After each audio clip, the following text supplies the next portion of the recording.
Hello guys, kumusta? After 3 days, nakaligo na gajud, kitang kaso tuho ko. Ila? Karon magpalit na kong 20? sudan.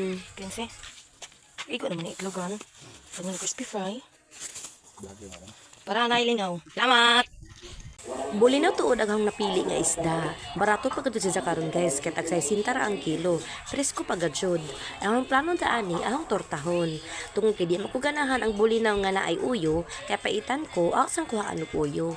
Ingon ra magkuha guys og uyo sa bulinaw. Mao po ni style kung ganahan mo magkilaw, ang iban kuhaan pud gajud og uyo. Kagmay ni jay guys mong ganahan ko. Kisunod na naho og pagtadtad ang mga jaman. Ang jaman nahang isagol sa ahong torta mao ang ahos. Kay ganahan ko daghay ahos. Ug butangan sad naho og bombay. Dapat pagkatatad nato ani guys, pinapinura. Kay para makaon na to og apil. Pero ang bombay gidagko ra na pagkatadtad. Giganahan mo kung kumkila og bombay guys. Pagkaman og tadtad sa mga jaman, ato na ibutang sa atong bulinaw. Ato sang limpyuhan ang atong area guys ha. Butang na dyan itlog. After sa itlog, butang gibutangan na hon paminta, seasoning na pampalami, or kamo bahala sa ijo ibutang. Basta kay gusto ni nga ibutang para mulambing ang ijong tortang bulinaw.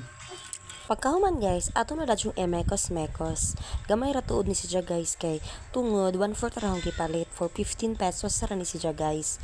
10 pesos ang itlog di na 25 ra tanan na hong nagasto.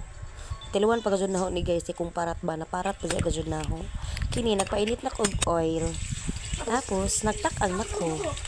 Ngani ang ijang itsura pagtak-ang nimo sa oil. Dapat init na ang oil pagbutang nimo.